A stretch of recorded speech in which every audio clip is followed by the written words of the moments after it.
안녕하십니까. 영원한 도움의 성모수도의 손즈가리아 수녀입니다. 오늘은 여러분들과 함께 예언서 중에 12소 예언서가 있는데 또 그 중에서도 나훔, 하박국, 그리고 스바냐, 학가이 예언서 함께 읽어보고자 합니다. 먼저 시작 기도로 성경을 읽기 전에 드리는 기도 함께 바치고 시작하겠습니다.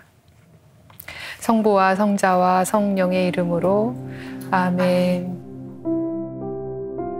성경 안에서 저희를 친절히 만나주시는 아버지, 넘치는 성령의 빛으로 제 눈을 열어주시어 당신의 빛을 보게 하시고 제 귀를 열어주시어 당신의 말씀을 듣게 하시며 제 마음을 열어주시어 당신의 생명을 받아 안게 하소서. 그리하여 말씀의 신비가 얼마나 넓고 높고 깊은지 깨달아 알고 인간의 모든 지식을 초월한 그리스도의 사랑에 대한 뜨거운 감동으로 저의 모든 일상생활 가운데 새로운 기쁨과 당신의 능력이 빛나게 해주시며 저의 모든 형제들과 함께 당신의 영광을 찬미하게 해주소서. 우리 주 예수 그리스도를 통하여 비나이다. 아멘. 성부와 성자와 성령의 이름으로 아멘. 먼저 나훔이라는 예언서 한번 펴보시고요. 분량이 많은 것을 대예언서라고 합니다. 우리 오경 구약 성경 중에 이제 마지막 권이 되겠고, 오경이라는 책, 그리고 역사서라는 책, 시서지혜서라는 책, 그리고 마지막에 예언서라는 책이 있고, 말씀드린 것처럼 예언서는 오경의 해석이라고 생각하시면 됩니다. 오경이 기준이고 그 사람들의 어떤 뿌리가 되고 근간이 되는 원칙이 되는 책이라면 그 원칙들을 잘 못 지키고 또는 잘 못 알아듣고 잊어버리고 했을 때 주님께서 예언자를 보내주셔서 오경을 다시 설명해 주시는 거예요. 그런데 시대가 지났죠. 그러니까 지난 시대의 세대에게 알아듣게 오경은 이런 거야. 하느님 이렇게 말씀하셨어. 하고 얘기해 주는 것이 예언서입니다. 그러니까 먼 미래의 이야기를 미리 보고 알아맞히고 이런 차원이 아니라 하느님께서 오경을 다시 해석해주는 책이 예언서다 하고 생각하시면 되겠고, 그 중에서 분량이 좀 많은 책들을 대예언서라고 합니다. 알고 계시는 이사야서, 예레미야서, 에제키엘, 다니엘 이런 책들을 대예언서라고 하고, 비교적 분량이 적은 예언서 12개를 이렇게 묶어서 12소 예언서로 분류합니다. 그 중에서 오늘은 나훔부터 한번 보겠는데요. 나훔은 주님께서 위로하셨다, 야훼께서 위로하셨다 또는 위로받으니라는 뜻을 가지고 있습니다. 연대는 잘 알 수 없습니다. 추정할 수 없지만 짐작컨대 아시리아의 전성기 때 쓰여진 것이 아닌가 보고 있습니다. 왜냐하면 3장 8절부터 11절의 내용이 보니까 아시리아 니네베가 멸망하는 그런 내용들을 담고 있다는 거죠. 그래서 추정키를 그냥 아시리아 전성기 때 쓰여진 것이다 하고 보고 있습니다. 아수르바니팔이라는 아시리아 임금이 있었어요. 이 임금 때 최대 전성기를 구가했는데 이 임금이 죽자마자 아시리아는 급격히 쇠락해져서 사실은 멸망의 길을 걷기 시작했습니다. 그런데 그 임금이 이집트 테베를 약탈한 사건이 있었는데 그것이 지금 여기에 3장에 나오는 거예요. 그래서 그러면 적어도 이 예언서가 언제쯤 쓰여졌겠다 하고 짐작할 수 있는 거죠. 아시리아의 재밌는 것은요, 아시리아의 전성기였어요. 그런데 전성기에 그 누구도 멸망할 거라고 짐작하지 못했겠죠. 그런데 나훔은 그 아시리아가 멸망할 거라고 예언을 한 예언자입니다. 니네베에 대해서 조금 보시면 벌써 오래된 도시예요. 니네베라는 도시는 기원전 5000년경에 이미 생겨났고, 여러분들 아마 들어보셨을 사네립이라는 임금, 유다의 히즈키야 임금, 요시야 임금 이런 이름이 많이 나오는 이름인데 아마 기억나실 거예요. 그 히즈키야 임금 때 아시리아가 사네립이었고요. 사네립의 뒤를 이은 에사르핫돈, 또 아수르바니팔 이런 임금 때 아시리안 전성기였어요. 그런데 그 치세에 사실은 니네베가 역시 수도로서 어떤 위세를 떨치고 있었고 그때 난공불락의 요새였어요. 니네베는. 그런데 불과 사실 얼마 가지 않아서 메디아와 바벨로니아 연합군에 의해서 아시리아가 멸망하게 되죠. 니네베가 멸망하게 됩니다. 이런 역사를 가지고 있고 나훔은 이 니네베의 사건을 지금 이야기를 하고 있습니다. 기원전 722년 아마 좀 아시는 분들은 생각이 나실 텐데 북쪽 이스라엘 사마리아가 망한 해예요. 그런데 이때 그 주변의 유다만 빼고 그 주변의 나라들이 이 비슷한 시기에 다 망했습니다. 이 722년에 북쪽 이스라엘이 망했고 옆에 있던 필리스티아, 시리아, 또 모압, 암몬, 에돔 이런 나라들이 비슷한 시기에 다 망했습니다. 이때 그 멸망한 나라들 사이에서 니네베가 너무나 강성했고 잔인했다고 그래요. 아시리아하고 바벨론이 굉장히 잔인하고 특별히 아시리아 같은 경우는 세계 최초의 제국을 건설했던 제국이라고 하는 건 남의 나라를 침략해서 정복하고 자기네 나라로 만드는 형태를 제국이라고 하는데 아시리아가 그전에도 제국이라는 이름이 붙은 나라는 있지만 명실공히 제국이라고 불린 것은 아시리아가 처음이었고 그 아시리아가 굉장히 잔인하고 강압 정책을 폈어요.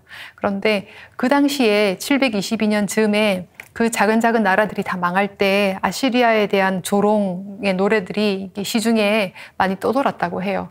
그래서 그 노래들이 생겨난 전승과 이 나훔 예언과 지금 아마 관련이 좀 있을 것이다 하고 보고 있습니다. 예, 나훔 예언은 하느님과 세상의 권세를 주제로 한 교훈 작품이라고 보시면 되겠습니다. 어쨌든 주제가 하느님의 권세, 하느님의 역량, 능력 이런 것들을 얘기하고 있는 겁니다. 즉 하느님이 이제 세상을 어떻게 다루시는지 지금은 아시리아의 세상인 것 같지만 어떻게 다루실지 그리고 유다와 예루살렘을 어떻게 하실지 앞으로 하느님의 어떤 긴 안목과 호흡으로 그 하느님께서는 인간의 역사를 섭리하고 계획하고 계신다는 것을 깨달을 수 있습니다. 역사 안에서 역사하시는 하느님의 권능에 관한 증언이 나훔 예언서가 되겠습니다. 그러면 나훔 예언서 본문을 잠깐 한번 보겠습니다. 머리글이라고 표현되어 있어요. 머리글, 어느 예언서든지 머리글이 나오고 이 머리글은 예언서는 기억해 보세요. 예언서는 매우 구체적인 책이에요. 현실적인 책이에요. 그래서 어떤 상황이든 구체적인 역사적인 상황이 있고 누가 예언했는지, 어느 시대에 예언했는지, 뭐 때문에 이런 예언을 하는지 비교적 명확하게 나오는 것이 예언서의 특징이에요. 구체적이고 현실적이라는 것이고 하느님의 말씀은 막연하고 뜬금없는 것이 아니라 그만큼 구체적이고 현실적인 내용들이에요. 그래서 머리글들이 있는데 이 나훔 같은 경우는 표제라고 하는 이 책이 어떤 책이다라고 밝히는 것이 표제인데 표제가 두 가지가 나오는 것이 특징이에요. 짧은 책이거든요, 나훔은. 그런데 표제가 보통 하나가 나오는데 이 책은 두 가지가 나오는 것이 특징입니다. 어떤 표제냐? 니네베에 관한 신탁이라는 표제 하나, 엘코스 사람 나훔이 본 환시의 책이라는 표제가 하나 나오는 것, 이게 특징입니다. 유일하게 두 개의 표제를 가진 책이고 이 책이라는 표현도 사실 좀 드문 표현이에요. 누가 본 환시 또는 뭐 하느님께서 누구누구에게 주신 말씀 이런 식의 머리글이지 빈모양하게 책이라고 표현되어 있는 것은 드문 표현이에요. 그리고 나훔의 특징 중에 하나가 보통은 말씀드린 것처럼 예언서 전체를, 예언서 각 권은 개성이 있고 각자의 신학이 있습니다.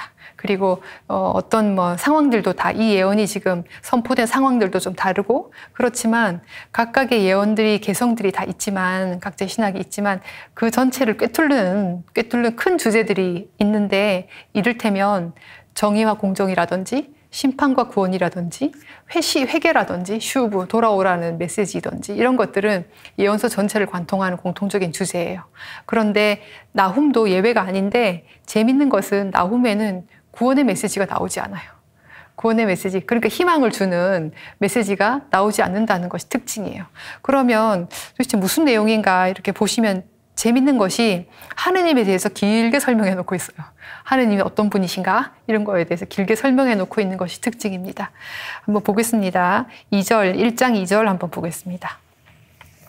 제목이 열정을 지니신 하느님이라고 표현되어 있고 주님은 열정을 지니신 분, 보복하시는 하느님, 주님은 보복하시는 분, 진노하시는 분이시다.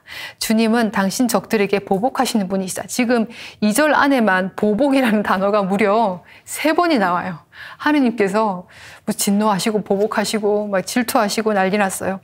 당신의 원수들에게 화를 터뜨리시는 분이시다. 주님은 3절은 분노에 더디시고 힘이 뛰어나신 분 이렇게 표현하고 있습니다. 우선 열정을 지니신 분이라는 이 표현은 다르게 번역할 때 질투하시는 분이라고 표현할 수도 있습니다. 번역할 수도 있는데 여러분들 질투하시는 하느님이라는 표현을 많이 들어보셨을 거예요. 오경에 많이 나오는 하느님인데 이게 감정적으로 사람처럼 질투하고 이런 보복하고 이런 말일까요? 아니겠죠. 예, 아닙니다. 질투한다, 열정을 지니신 하느님이라는 말은 이스라엘과의 관계를 전제한 말입니다. 그래서 오직 이스라엘만 내 하느님, 그리고 이스라엘도 오직 우리만의 주님이라는 뜻이에요. 그 관계가 배타적이라서 아무도 그 관계에 끼어들어갈 수 없다는 얘기예요.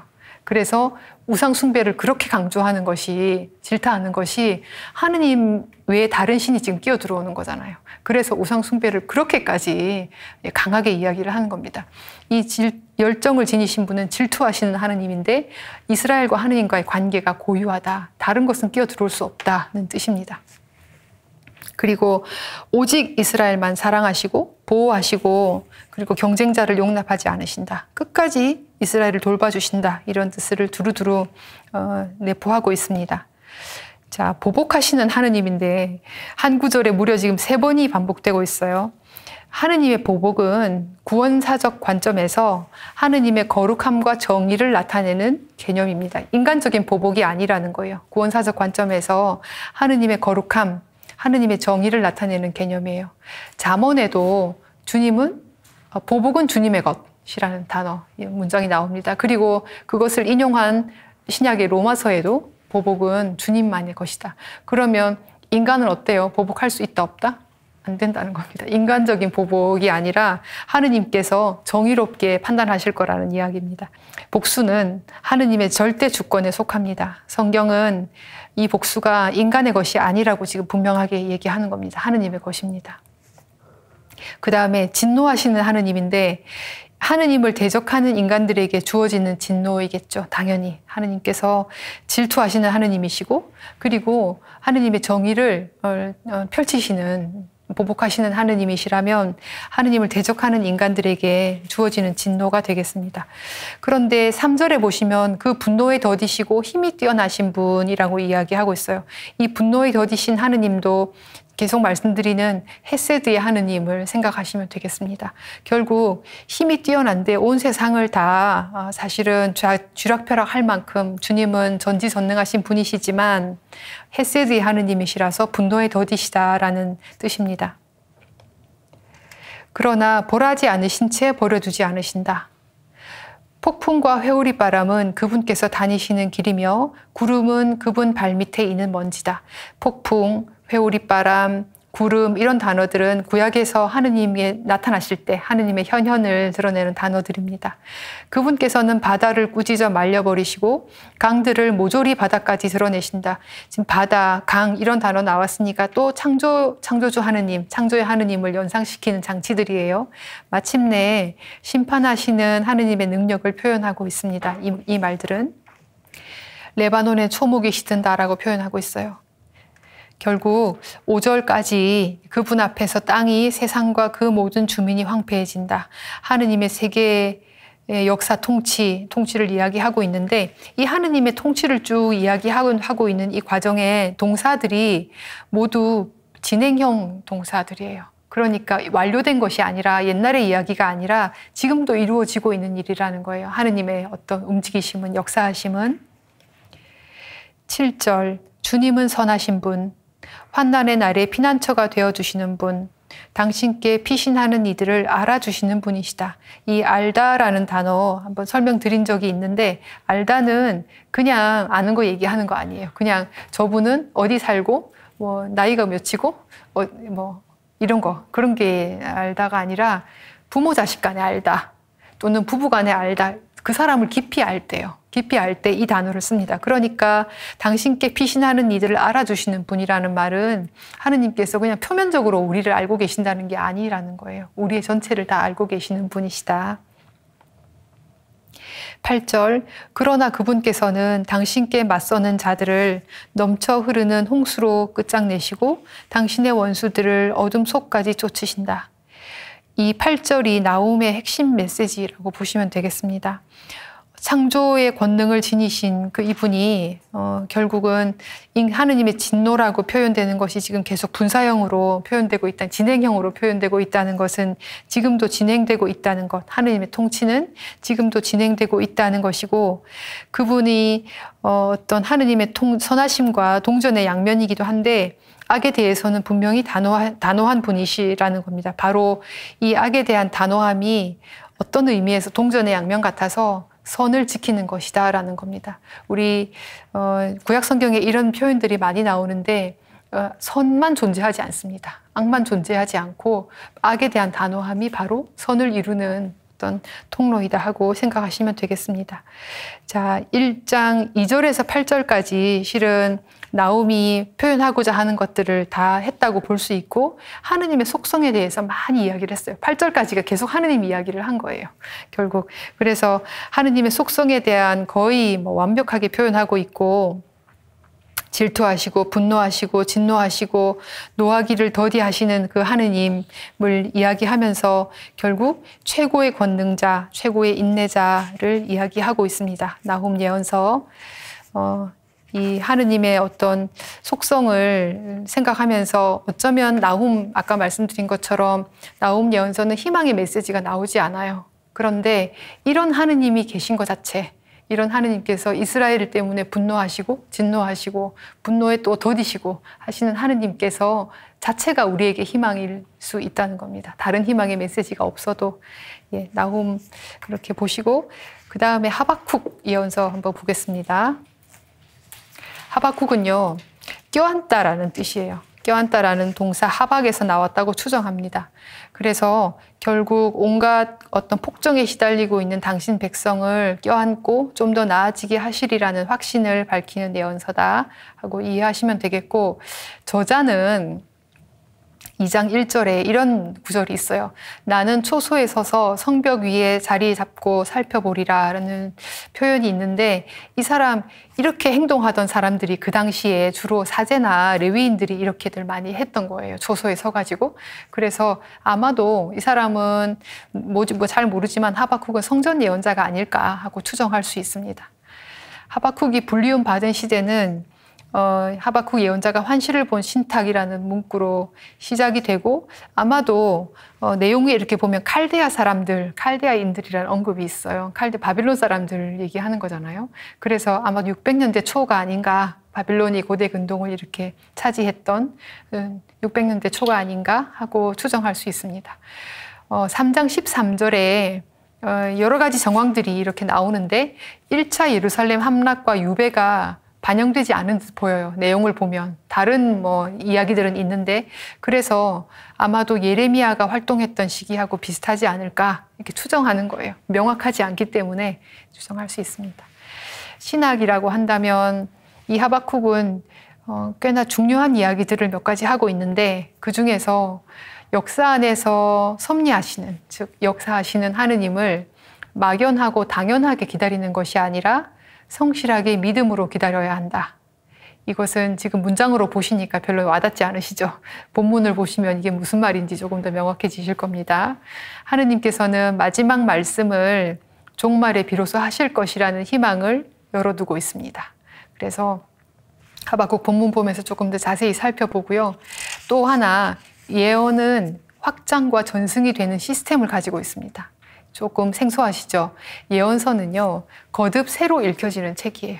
거듭. 그래서 거듭 현재화되는 책이다 하고 이야기합니다. 그 말은 예언이 몇천 년 전에 그 예언자가 그 시대에 선포한 말씀으로 그냥 그치는 것이 아니라, 그리고 우리가 예언서를 본다는 것은 그 시대에 선포된 말씀을 공부하는 것이 아니라 지금 우리에게, 지금 이 자리에서 이루어지는 말로 다시 들을 수 있는 것이 예언서이고 그런 힘이 있는 것이 예언서예요.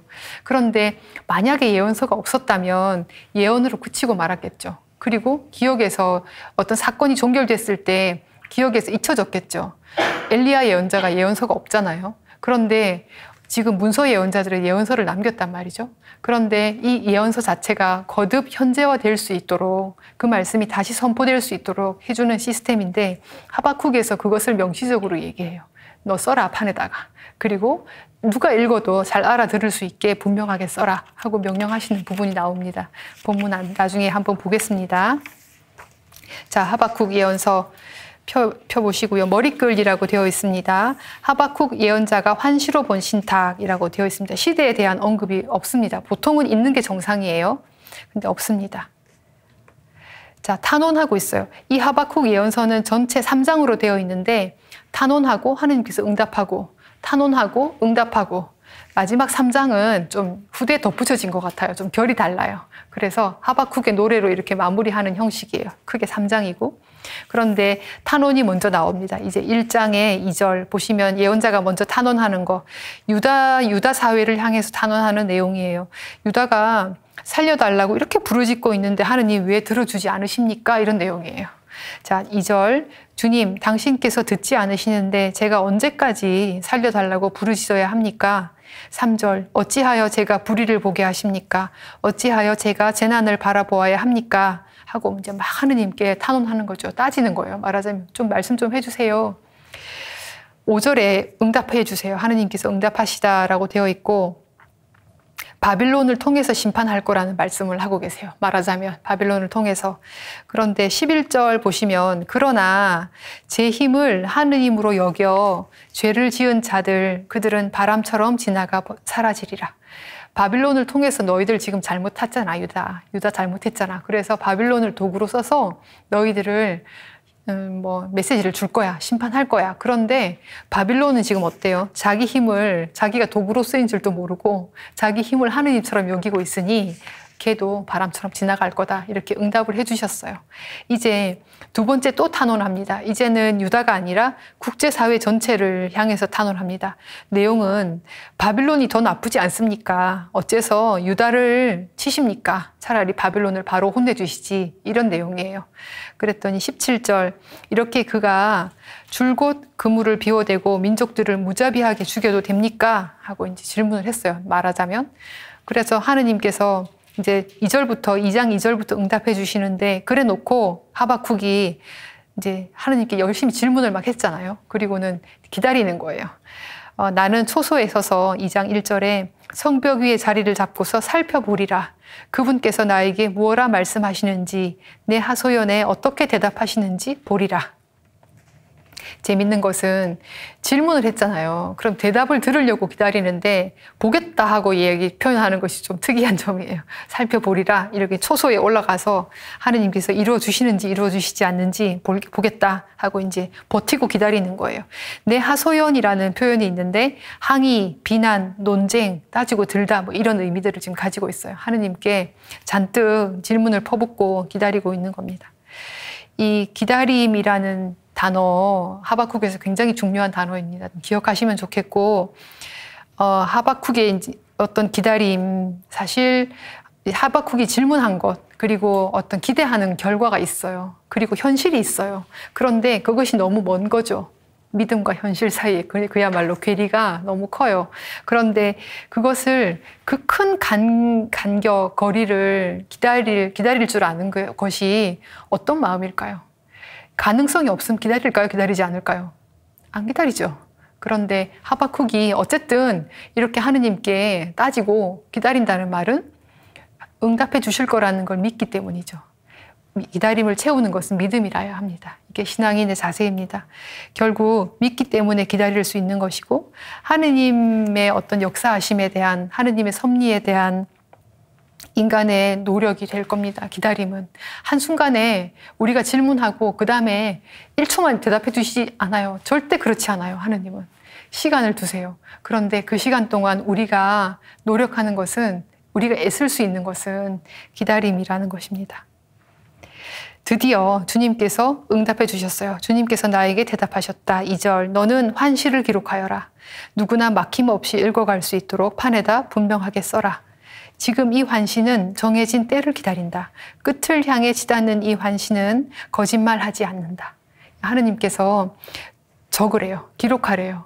그래야 아까 조금 전에 말씀드린 것처럼 아마도 기록하지 않았다면 이 예언들은 그냥 그 시대의 그 사건에 어떤 적용되고 없어졌을 거예요. 예언이 성취되었더라도. 그러나 이게 책으로 남았을 때, 기록으로 남았을 때 사실은 거듭거듭 새로 읽혀지고 새롭게 선포되는 말씀이 될 수 있는 겁니다. 그리고 하박국 예언서에는 그 말을 예언의 어떤 확장, 전승 시스템인 예언서를 기록하라는 말씀을 분명하게 하고 있습니다. 정해진 때를 기다린다고 하는데 이 때는 카이로스라는 말 많이 들어보셨을 거예요. 지금 몇 시 몇 분이다 하는 것은 크로노스라는 단어를 써요. 그런데 카이로스는 하느님께서 이루시는 어떤 결정적인 때, 잘 몰라요. 인간은 잘 알 수 없어요. 언젠지는. 그러나 분명한 것은 분명히 그때가 있다는 거. 카이로스라는 단어를 쓰는데 이 때는 지금 카이로스입니다. 원래 의미는 여인이 임신했어요. 그리고 그 아기를 낳을 때를 카이로스라고 했대요. 그러니까 언제 아기가 나올지 모르잖아요. 뱃속에서. 그렇지만 분명히 나온다는 거는 분명한 사실이잖아요. 그럴 때 쓰는 단어였습니다. 자, 3절. 정해진 때를 기다리고 끝을 향해서 치닫고 있고 거짓말하지 않는다 하고 이야기하고 있습니다. 늦어지는 듯 하더라도 너는 기다려라. 그것은 오고야 만다. 지체하지 않는다. 4절, 보라 뻔뻔스러운 자를 그의 정신은 바르지 않다. 그러나 의인은 성실함으로 산다. 아마 4절이 2장 4절이 하박국의 주제 구절일 거예요. 의인은 성실함으로 산다. 성실함이라는 단어는 에모나라는 단어인데 인내, 성실, 진실, 정직, 신실 이렇게 헤세드처럼 굉장히 포괄적인 단어예요. 이 단어도. 그래서 하느님에 대한 인간의 신뢰를 어떻게 채워야 되는가라는 거 좀 기억해 보시면 좋겠습니다. 의인은 의로운 사람인 거잖아요. 그런데 의롭다고 할 때 말씀드렸던 것처럼 의로운 것은 하느님과의 관계를 전제해요. 그리고 그 하느님과의 관계에 충실한 사람을 의인이라고 하고 그 의인이 이 기다림의 시간을 언젠지 몰라요. 언젠지 모르는 이 기다림의 시간을 채우는 방법이 성실함이라는 거예요. 성실함은 단지 성실한 거, 봄생이 성실함 아닙니다. 성실함은 인내, 성실, 진실, 신실 이런 포괄적인 단어인데 그렇게 사실은 그 시간을 채워야 한다라는 뜻입니다. 다르게 번역할 수 있는데 의인은 성실함으로 산다를 다르게 번역할 수 있는데 의인은 자기의 신실함으로써 생명을 보존한다. 조금 뉘앙스가 다르죠. 우리가 사는 것, 우리가 생명을 보존하는 것, 숨 쉬고 살 수는 있죠. 다 숨들은 쉬시죠. 그죠? 그런데 정말로 우리가 살아있다는 것이 무엇인지 질문할 때 정말 하느님께서 지금 아직 말씀하시지 않았어요. 기다리고 있는 상태예요. 그러나 이 기다림의 시간을 믿음으로, 성실함으로 채울 수 있는 것, 이것이 우리를 살게 한다는 얘기예요. 거듭 생명력 있게 살게 한다는 뜻입니다. 네, 하박국 예언서 1장, 2장을 보았고 마지막에 3장을 넘어가서 3장 16절 한번 펴보세요. 16절에 그것을 듣고 내 뱃속이 뒤틀린다. 이제 사실은 멸망할 때가 됐어요. 이제 고통이 지금 오는 상황이에요. 그 소리에 내 입술이 떨린다. 뼈는 썩어 들어가는 듯하고 다리는 밑에서 후들거린다. 그러나 나는 우리를 공격하는 백성에게 들이닥칠 환난의 날을 조용히 기다린다. 2장 3절에 주님께서 기다려라 하고 얘기하셨죠. 말씀하셨죠. 그래서 이 저자는 지금 그 환난의 날이 닥쳐오는데 조용히 기다린다 하고 이야기하고 있습니다.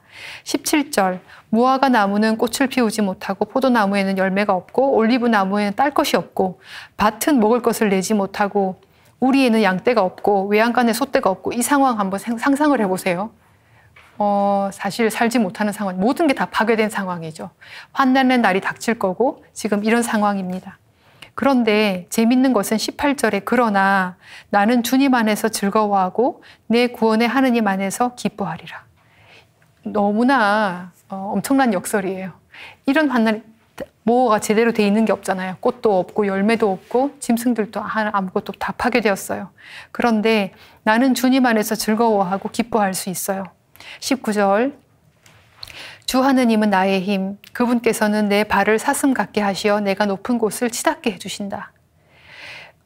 믿음과 현실의 간극이 있을 수 있어요. 아까도 말씀드린 것처럼 그 간극은 기다림으로 채우는 것이고 그 기다림은 어떤 우리가 성실함으로 믿음의 성실함으로 채울 수 있는 것입니다. 그래서 신약 성경에 로마서에도 사도 바오로도 8장 24절에 우리는 희망으로 구원받았습니다 라고 이야기를 하고 있고 또 성경의 맨 마지막 권인 요한묵시록에도 마지막 단어 문장이 뭔지 혹시 기억나세요? 오소서 주 예수님. 기다리는 거죠. 주님을 기다리면서 사실은 우리는 그 시간을 희망으로 채울 수 있는 것이고 기다림을 성실과 믿음으로 채울 때 역설적이게도 사실은 이루어지지 않았는데 기다리고 있는 중임에도 불구하고 나는 주님 안에서 기뻐하고 즐거워할 수 있습니다. 우리의 기다림의 시간이 인생을 살아가는 모든 시간이 어쩌면 하느님 앞에 가는 시간이 기다림의 시간일 거예요. 그런데 그 기다림을 기쁨으로 채울 거냐, 즐거움으로 채울 거냐, 아니면은 고통스럽게 그 기다림의 시간을 지나갈 것인가 하는 것은 우리의 선택이고 주님께서는 초대하고 계십니다. 기쁨으로 채울 수 있도록. 네, 하박국 예언서였습니다. 스바냐 예언서 한번 보겠습니다. 스바냐 예언서는 야훼께서 숨기셨다, 주님께서 숨기셨다 이런 책입니다. 뜻이 있고 이름의 뜻이 있고 구약 예언서 가운데 예언자의 계보를 무려 4대에 걸쳐서 소개하는 유일한 책입니다.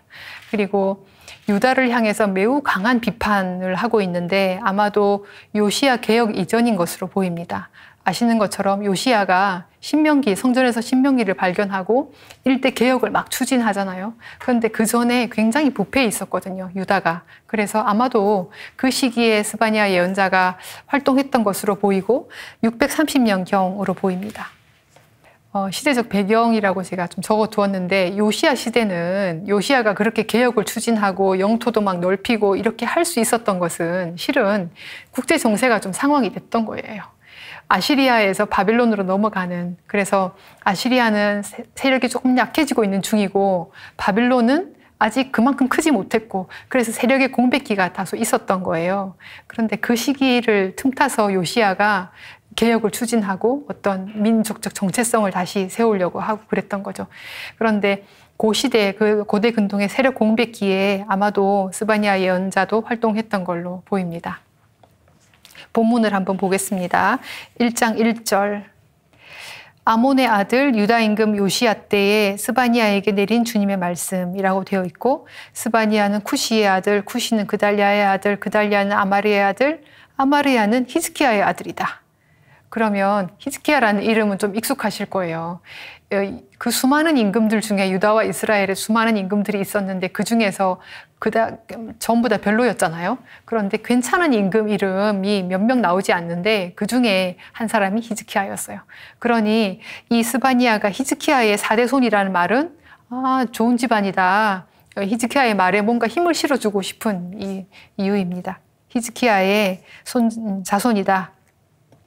4절부터 사실 4절, 5절, 6절은 당시의 종교적 상황을 지금 아주 강한 어조로 비판하고 있습니다.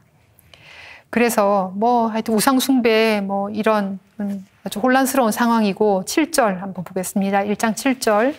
주 하느님 앞에서 조용히 하여라.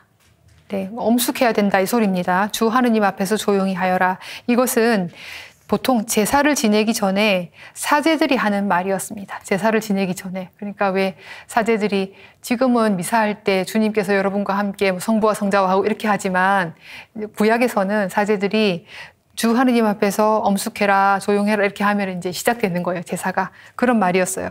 그런데 이 단어를 이게 관용구처럼 쓰이던 말인데 여기서 쓰이고 있다는 말은 지금 그 뒤에 나오는 말들이 어떤 메시지를 담고 있다는 거예요.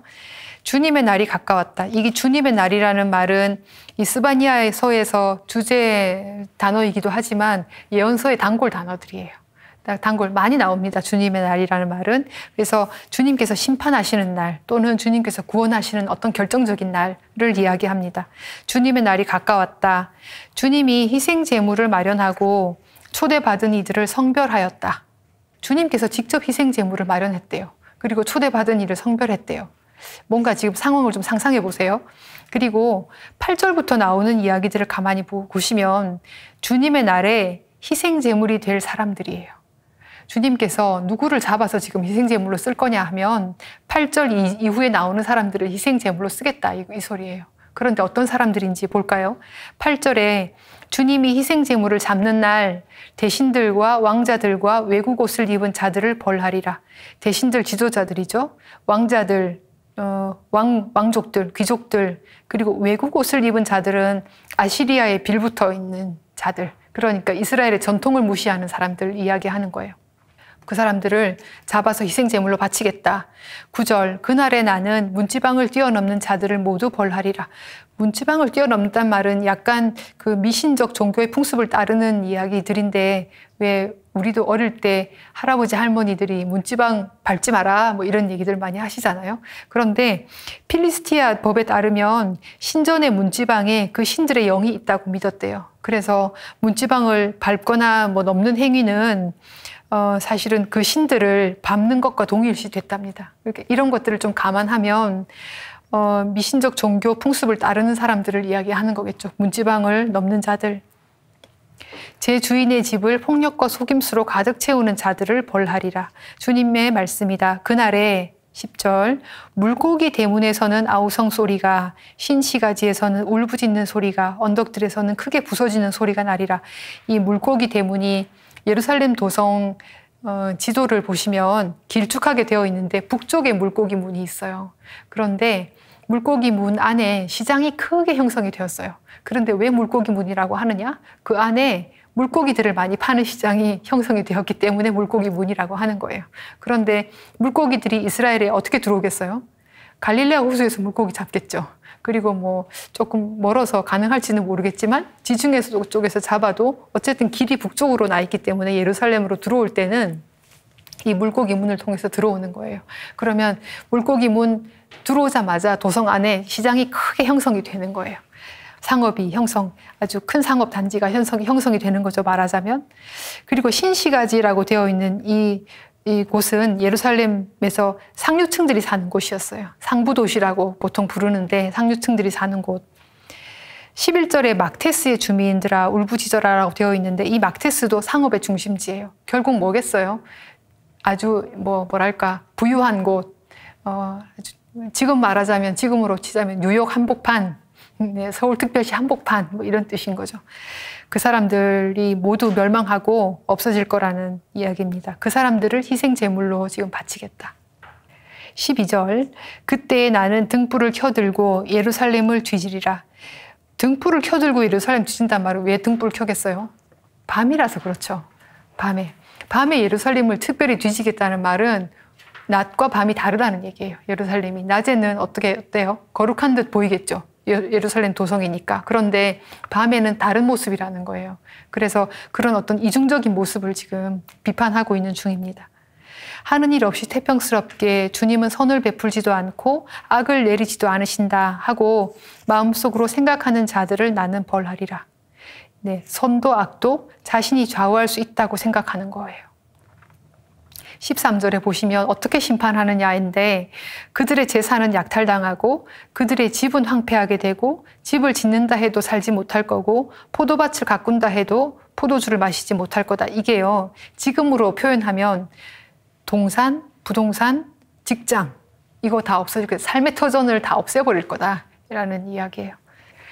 2장 3절이 스바냐서의 핵심 구절이 되겠습니다. 2장 3절 회개하여라예요. 회개하여라.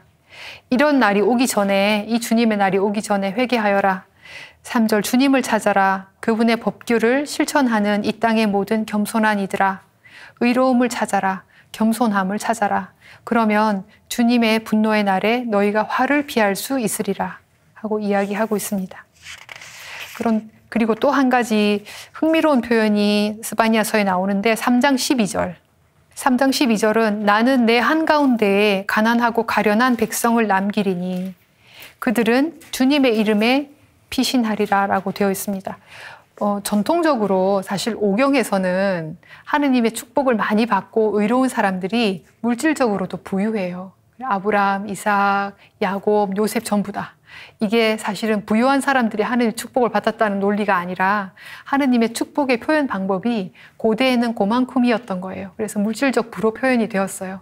그런데 지금 스바냐서는 12절에 보시면 가련하고 가난한 백성을 남겨서 그들은 주님의 이름에 피신할 거다. 이 피신처라는 말씀드렸지만 피신처는 사실은 전쟁에서 승리할 수 있는 피신처예요. 아주 결정적인 요소예요. 그러면 이 가난하고 가련한 백성에게 주님께서 피신처가 되어주신다는 말인데 결국 전통적으로 불을 하느님의 선물로 여겼던 것과 달리 스바냐서는 가난을 주님께서 구원하시는 자리로 보는 첫 신학이 됩니다.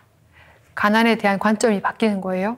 남겨진 가난하고 가련한 백성에 대한 새로운 평가가 이루어지는 것이 스바냐서의 때로 새로운 또 의미가 되겠습니다. 그 다음에 학가이 예언서 한번 보겠습니다.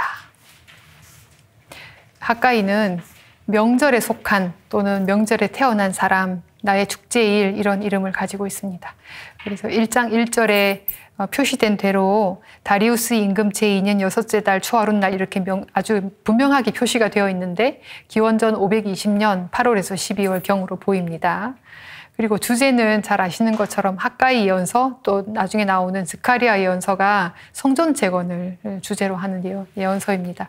그래서 성전 재건, 유다가 겪는 경제적 황폐함은 성전을 황폐하게 방치한 결과이다 라는 이야기를 지금 하고 싶은 것이고 핵심 메시지라고 한다면 우선순위예요. 자신의 필요에만 몰입하기보다는 먼저 주님을 먼저 바라보라는 얘기예요. 주님께 먼저 드릴 것을 드리고 그러면 하느님께서 그 필요를 채워주실 거다라는 이야기입니다.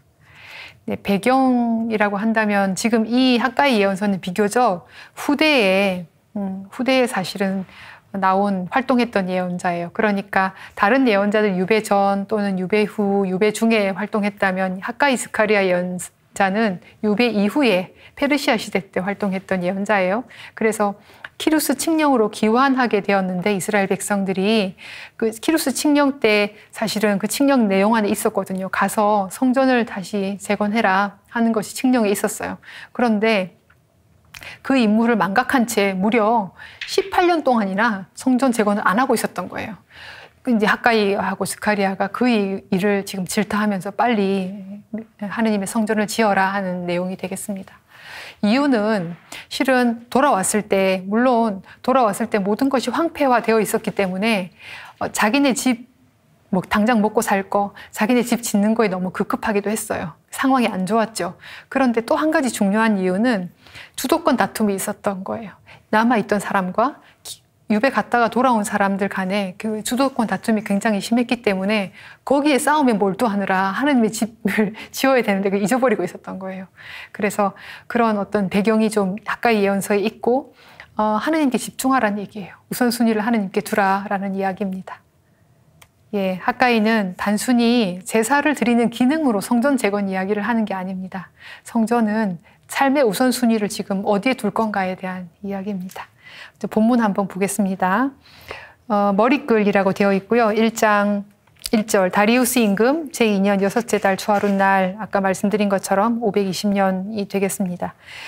이 학가이가 누구인가 라는 이야기, 주님의 말씀이 학가이 예언자를 통해서 지금 이 사람들에게 내렸다는 겁니다. 주룹바벨과 예수와 대사자에게 내렸습니다. 학가이 예언자는 유배를 갔던 사람인지 아니면 남아있던 사람인지 언급이 없어요. 그런데 스룹바벨 유다 총독과 예수와 대사제는 분명하게 유배를 갔다가 돌아온 기록이 있는 사람이잖아요. 역대기 에즈라 느헤미야기에 나오는 것처럼.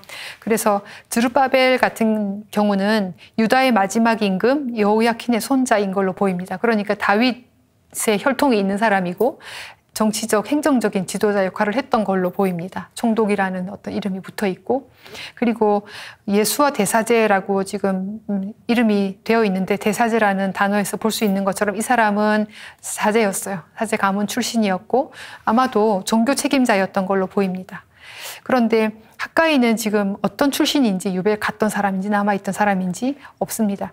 근데 이들에게 지금 이 예언을 전해라고 하는 거죠. 핫가이, 주님께서 말씀하시기를 이 사람들에게 말을 전하라.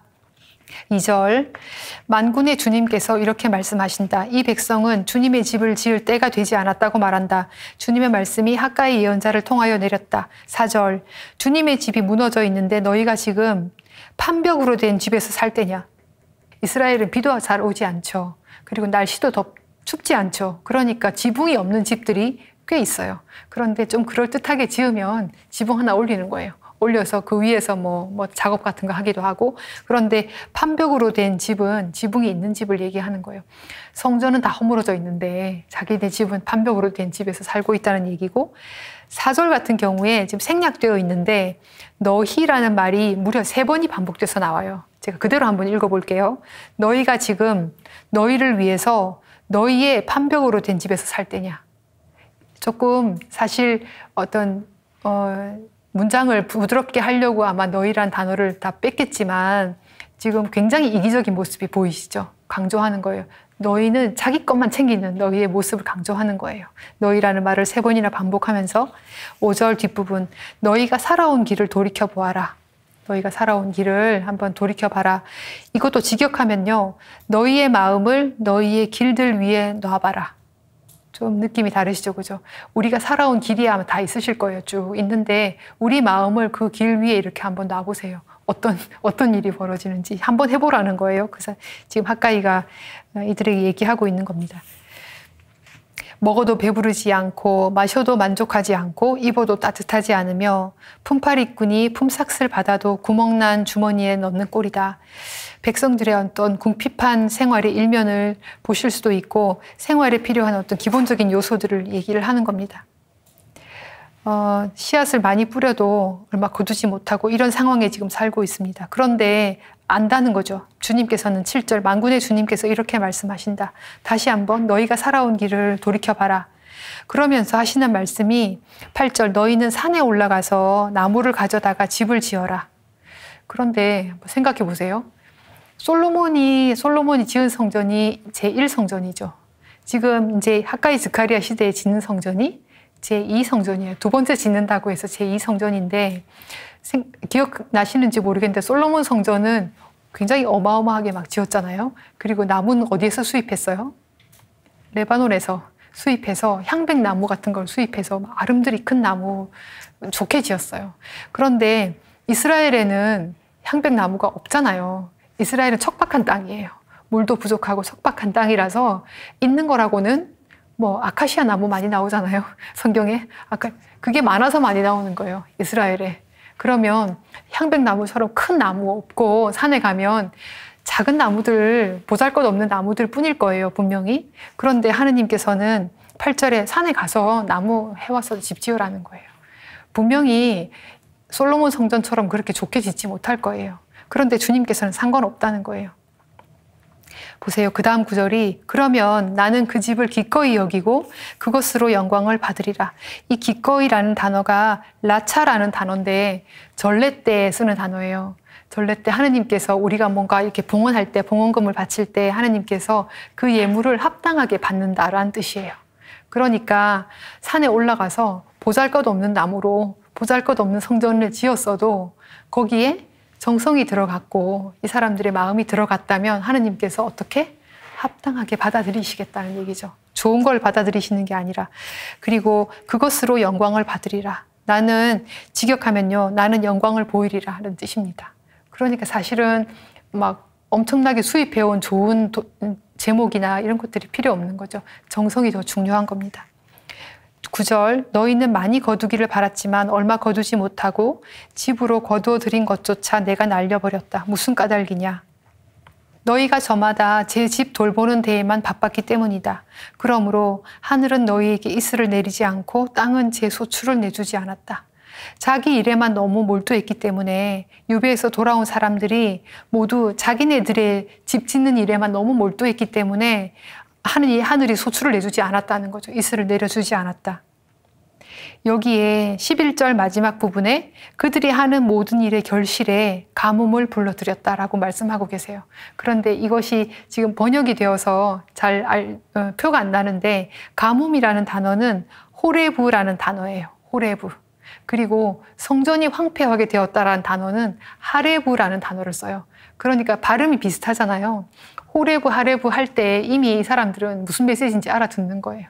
성전을 황폐하게 놔둔 거, 그리고 우리 삶이 그만큼 가뭄으로 지금 피폐해지는 것이 사실은 같은 차원이라는 겁니다. 우리가 하느님을 우선순위에 두지 않는다면 결국 우리의 삶은 하레브, 가뭄, 호레브로 끝날 거예요. 말라버리고 말 것입니다. 성전 재건에 무관심했던 사람들을 질타하는 그런 내용이지만 조금 더 본질적으로 하느님의 일보다 자신의 안위를 먼저 찾는 우리 인간들에 대한 고발이기도 하고 하느님의 일을 우선하는 우선순위가 지금 어디에 있는지 한번 좀 돌아보게 하는 예언서입니다. 네, 하가의 예언서 이걸로 마치겠습니다. 이 예언들이 그 당시의 예언으로 끝나지 않고 우리의 삶에 양식이 되고 지금도 선포되는 지금 이 자리에서 선포되는 말씀으로 들을 수 있도록 귀를 열어주시도록 청하면서 마무리 기도하겠습니다. 마침 기도 함께 하겠습니다. 성부와 성자와 성령의 이름으로 아멘. 주님, 매 순간 주님을 바라보고 주님의 말씀을 듣고 주님께 정향했던 예언자들의 외침을 기억하게 하소서. 그리하여 그들의 말이 지금 여기 우리 삶의 자리에서 다시 살아날 수 있도록 성령의 불을 놓으소서. 우리 주 그리스도를 통하여 비나이다. 아멘. 영원한 도움의 성모님, 저희를 위하여 빌어주소서. 성 요셉, 저희를 위하여 빌어주소서. 한국의 모든 순교자, 저희를 위하여 빌어주소서. 성부와 성자와 성령의 이름으로 아멘. 수고하셨습니다.